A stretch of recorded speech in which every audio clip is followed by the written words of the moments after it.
സജിത്ത്, വിഷമഘട്ടത്തിൽ ജനങ്ങൾക്കൊപ്പം നിൽക്കുക എന്നുള്ളത് ന്യൂസ് 18ന്റെ ഒരു ശൈലിയാണ്. ഇത്തരത്തിൽ നിരവധി പ്രതിസന്ധി ഘട്ടങ്ങളിൽ നമ്മൾ അത്തരത്തിൽ പ്രവർത്തിച്ചിട്ടുമുണ്ട്.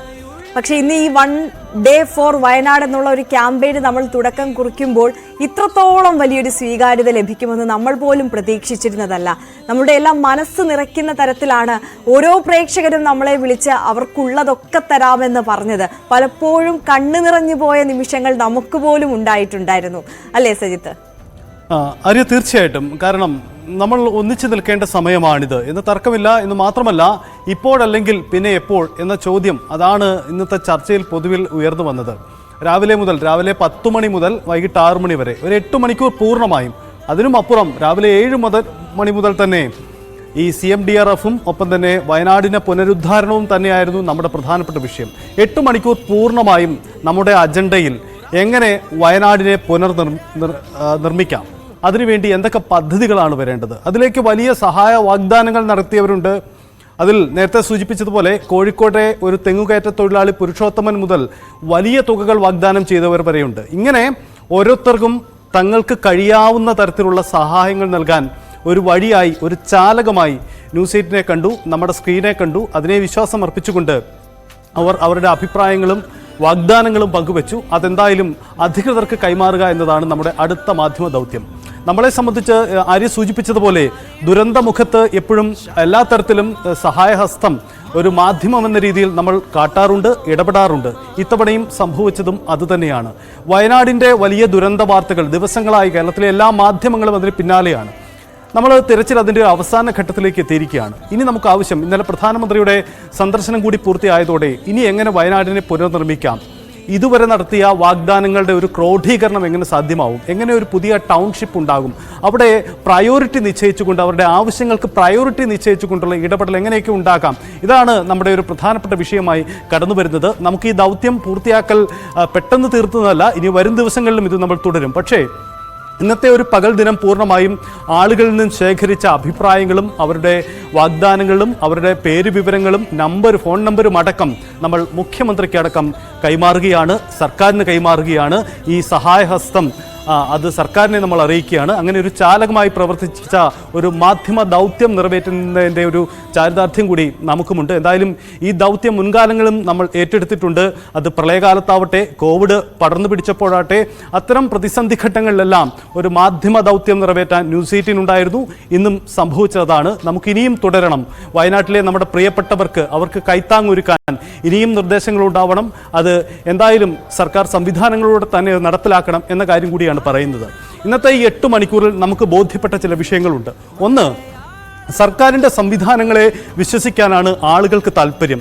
തങ്ങൾ നൽകുന്ന പണം അത് കൃത്യമായ ആളുകളിലേക്ക് എത്തുന്നുണ്ട് എന്ന് ഉറപ്പുവരുത്തുക, അത് ആളുകളുടെ ഒരു ആവശ്യം കൂടിയാണ്. അതുകൊണ്ട് തന്നെയാണ് അവർ മുഖ്യമന്ത്രിയുടെ ഈ ദുരിതാശ്വാസ നിധിയിൽ അവർ വിശ്വാസമർപ്പിക്കുന്നത്. അതൊന്നുകൂടി പ്രകടമാവുന്നതായിരുന്നു പലരുടെയും വാക്കുകൾ. മറ്റൊരു പ്രധാനപ്പെട്ട കാര്യം കൂടി നമ്മുടെ ഈ 8 മണിക്കൂറിൽ നമുക്ക് വ്യക്തമായത്, പലർക്കും ഈ സഹായം ചെയ്യണമെന്നുണ്ടെങ്കിൽ കൂടിയും എന്താണ് അതിനുള്ള വഴി എന്നത് സംബന്ധിച്ചൊരു വ്യക്തതയില്ല. പലപ്പോഴും സാധാരണ രീതിയിൽ താമസിക്കുന്നവർ, കൂലിപ്പണി എടുക്കുന്നവർ, അങ്ങനെയുള്ളവർക്കൊക്കെ എനിക്ക് എൻ്റെ ഒരു ദിവസത്തെ വേതനം സർക്കാരിന് നൽകി വയനാട്ടുകാരെ സഹായിക്കണമെന്നുണ്ട്. പക്ഷേ അതിന് വഴി എന്താ എന്ന ചോദ്യം അവർക്ക് മുന്നിൽ ഒരു പ്രതിസന്ധിയായുണ്ട്. ആ വഴി തെളിച്ചു കൊടുക്കുകയാണ് യഥാർത്ഥത്തിൽ ഇന്ന് നമ്മൾ ചെയ്തത്. അതിൻ്റെ ഒരു ചാലകമാവുകയാണ് നമ്മൾ ചെയ്തത്. അങ്ങനെ എങ്ങനെയാണ് നിങ്ങൾ പണം കൈമാറേണ്ടത് എന്ന് അവരെ ഓർമ്മപ്പെടുത്തുക കൂടിയാണ് ചെയ്തത്. അതുകൊണ്ട് നമ്മുടെ ഈ ദുരിതാശ്വാസ നിധിയും മറ്റും എങ്ങനെയാണ് പണം കൈമാറേണ്ടത് എന്ന കാര്യം കൂടുതൽ പ്രാദേശികമായി തദ്ദേശ സ്ഥാപനങ്ങളുടെ ഇടപെടലോടുകൂടി കൂടുതൽ ശക്തമായി ഒന്നുകൂടി അത് സർക്കാരിൻ്റെ പ്രചരണ വിഷയമാവേണ്ടതുണ്ട് എന്നൊരു ഓർമ്മപ്പെടുത്തൽ കൂടി നമ്മുടെ ഈ ക്യാമ്പയിൻ അനുഭവം നമുക്ക് പങ്കുവയ്ക്കുന്നുണ്ട്. എന്തായാലും പ്രധാനപ്പെട്ട വ്യക്തികൾ എല്ലാവരും ന്യൂസ് 18 ക്യാമ്പയിനെ അഭിനന്ദിച്ചിട്ടുണ്ട്. നമുക്കത് കരുത്തു പകരുകയും ചെയ്യും.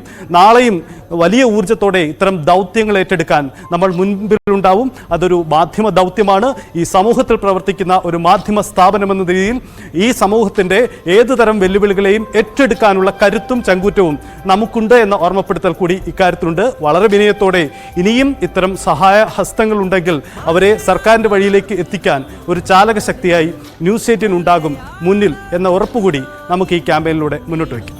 തീർച്ചയായും സജിത്ത് സൂചിപ്പിച്ചതുപോലെ തന്നെ പതിവ് വാർത്താ ശൈലി വിട്ട് ഇന്ന് നമ്മൾ ഈ ഒരു ദിവസം വയനാട്ടിലെ ജനങ്ങൾക്ക് വേണ്ടി മാത്രമായി നിലകൊണ്ടപ്പോൾ പ്രേക്ഷകർ നമുക്ക് തിരികെ തന്ന ആ ഒരു പ്രോത്സാഹനം, സ്നേഹം, ഇത്തരത്തിലുള്ള പ്രവൃത്തികൾ ഇനിയും തുടരാൻ നമുക്ക് നൽകുന്ന ഊർജം അത് വളരെ വലുതാണ്. ഇനിയും ഇതുപോലെയുള്ള ഘട്ടങ്ങളിലൊക്കെ വളരെ ജനകീയമായ ഇടപെടൽ ഒരു വാർത്താ ചാനൽ സാധാരണ ഗതിയിൽ ഇതുവരെ ഇടപെട്ട് കണ്ടതിനപ്പുറമുള്ള പ്രവർത്തനങ്ങൾ നമ്മൾ കാഴ്ചവെക്കുന്നുണ്ട്. ഇനിയും അത് തുടരാനുള്ള ഊർജം നമുക്ക് ലഭിച്ചിട്ടുണ്ട്.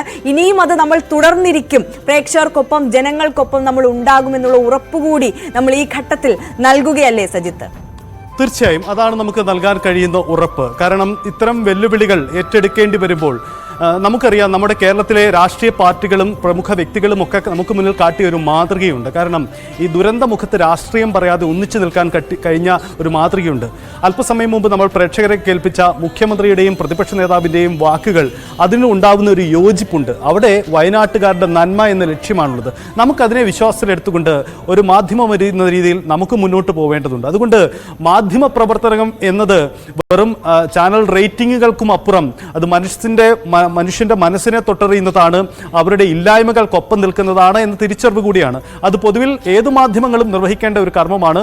നമ്മളത് മുൻനിരയിൽ നിന്ന് നിർവഹിക്കുന്നു എന്ന് മാത്രം. എന്തായാലും ഇത്തരം ദൗത്യങ്ങൾ ഇനിയും നമുക്ക് ഏറ്റെടുക്കേണ്ടതുണ്ട്.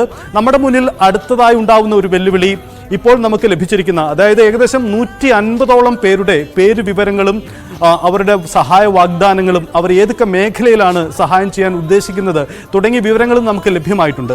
ഇതിനെ ക്രോഡീകരിച്ചുകൊണ്ട് മുഖ്യമന്ത്രിക്ക് കൈമാറുക എന്നതാണ് നമ്മുടെ അടുത്ത വെല്ലുവിളി. തീർച്ചയായും വരും ദിവസങ്ങളിൽ തന്നെ നമ്മുടെ എഡിറ്റോറിയൽ ടീം അതിൻ്റെ തുടർ നടപടികളുമായി മുന്നോട്ട് പോവുകയാണ്.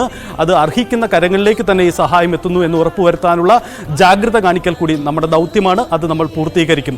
എന്തായാലും ഇന്ന് പകൽ സമയങ്ങളിൽ ന്യൂസ് 18 ഇങ്ങോട്ടേക്ക് വിളിച്ച് എല്ലാവർക്കും നന്ദിയുണ്ട്. കാരണം എല്ലാവരെയും നമുക്ക് ടെലിവിഷൻ്റെ സ്ക്രീനിലേക്ക് കൊണ്ടുവരാൻ കഴിഞ്ഞില്ല. പക്ഷേ മറ്റു വിളിച്ചവരെയും എല്ലാം അവരുടെ പേരുവിവരങ്ങളും വിശദാംശങ്ങളും ചോദിച്ചറിഞ്ഞിട്ടുണ്ട്. ഈ ലഭ്യമാവാത്തവരെ തിരികെ വിളിച്ച്, ഞങ്ങളുടെ എഡിറ്റോറിയൽ ടീം അവരെ തിരികെ വിളിച്ച് അവരിൽ നിന്ന് വിവരങ്ങൾ ശേഖരിച്ച് നിങ്ങളുടെ പൂർണ്ണമായ പേരുവിവരങ്ങളും സഹായ വാഗ്ദാനങ്ങളും അത് സർക്കാരിന് കൈമാറും എന്ന ഉറപ്പുകൂടിയുണ്ട്. ആര്യ, ഒരു കാര്യം കൂടി നമുക്ക് ചൂണ്ടി പറയേണ്ടി വരും. കാരണം ഈ വിളിക്കുന്ന പലരും പലതരത്തിലുള്ള സഹായ വാഗ്ദാനങ്ങളാണ് നൽകുന്നത്. എല്ലാവരും പണമായിട്ടല്ല. ചിലർ വാടക വീടുകൾ തരാൻ തയ്യാറാണ്, ചില സ്ഥലം വിട്ടു നൽകാൻ തയ്യാറാണ്. അങ്ങനെ പലതരത്തിലുള്ള വാഗ്ദാനം മുന്നോട്ട് വയ്ക്കുന്നവരുണ്ട്. ഇതിൽ ജനങ്ങളുടെ ഒരു തിരിച്ചറിവ് നമ്മൾ പ്രത്യേകം പരാമർശിക്കേണ്ടതുണ്ട്. കാരണം ഇപ്പോൾ പെട്ടെന്ന് CMDRFിലേക്ക് വരുന്ന പണം ഒരുപക്ഷെ അത് പെട്ടെന്ന് ഈ ദുരന്തബാധിതരിലേക്ക് എത്തണമെങ്കിൽ ചില നടപടിക്രമങ്ങളുടെ പൂർത്തീകരണമുണ്ട്. പക്ഷേ പ്രയോറിറ്റി നിശ്ചയിക്കുമ്പോൾ ഒരുപക്ഷെ ഇപ്പോൾ ഈ ക്യാമ്പുകളിൽ കഴിയുന്നവർക്ക് ഇനി എവിടെ താമസം എന്നൊരു ചോദ്യമാണ് ആദ്യം ഉണ്ടാവുക. അവിടെയാണ് സർക്കാർ വാടക വീടുകൾ അന്വേഷിക്കുന്നത്. ഇത് തിരിച്ചറിഞ്ഞുകൊണ്ടാണ് നമുക്ക് ഇന്ന് ന്യൂസ് 18ലേക്ക് വിളിച്ച പലരും ചൂണ്ടിക്കാണിച്ച ഒരു കാര്യം, വയനാടിന് സമീപത്ത്, അതായത് ഈ ദുരന്തമുണ്ടായതിന് ഏകദേശം 10-15 കിലോമീറ്ററുകൾക്ക് അപ്പുറത്തൊക്കെ നിരവധി വീടുകളുണ്ട്, ഹോം സ്റ്റേകളുണ്ട്, ഫ്ലാറ്റുകളുണ്ട്. അത്തരം വീടുകൾ ഞങ്ങൾ വിട്ടുതരാൻ തയ്യാറാണ് എന്ന വാഗ്ദാനം മുന്നോട്ട് വെച്ച നിരവധി പേരുണ്ട്. ഒരുപക്ഷെ സർക്കാർ നമ്മൾ ഈ ലിസ്റ്റ് കൈമാറുമ്പോൾ ആദ്യം പരിഗണിക്കപ്പെടേണ്ടി വരിക, ആദ്യം എടുക്കേണ്ടി വരിക അത്തരം പേരുകാരെ ആയിരിക്കാം, അത്തരം ലിസ്റ്റുകളാവാം. കാരണം ഈ ദുരന്ത മേഖലയിൽ ദുരന്തത്തിൽ ഇപ്പോൾ ക്യാമ്പുകളിൽ കഴിയുന്നവർക്ക് അവരെ മാറ്റി പാർപ്പിക്കാൻ ഒരുപക്ഷെ ഏറ്റവും ആദ്യം നമുക്ക് ആവശ്യമായി വരിക ഒരു വാടക വീടുകളാണ്. ആ വാടക വീടുകൾ സൗജന്യമായി വിട്ടുതരാൻ തയ്യാറായി വന്ന നിരവധി പേരുണ്ട്. ആ പേര് വിവരങ്ങൾ കൂടി നമ്മൾ സർക്കാരിന് കൈമാറും. അങ്ങനെ ജനങ്ങളെല്ലാവരും കൈകോർക്കുകയാണ്. വയനാടുകാർക്ക് വേണ്ടി ആ നന്മയ്ക്കൊപ്പം നമ്മളും ഭാഗമാവുകയാണ്. തീർച്ചയായും TG സജിത്ത് കൂടിയാണ് നമുക്കൊപ്പം ചേർന്നത്. 1 Day for വയനാട് എന്ന ഞങ്ങളുടെ ഈ ക്യാമ്പയിൻ വലിയ വിജയമാക്കി മാറ്റിയ ഞങ്ങൾക്കൊപ്പം നിന്ന എല്ലാ പ്രിയപ്പെട്ട പ്രേക്ഷകർക്കും ഒരിക്കൽ കൂടി ഞങ്ങളുടെ സ്നേഹവും നന്ദിയും അറിയിക്കുകയാണ്.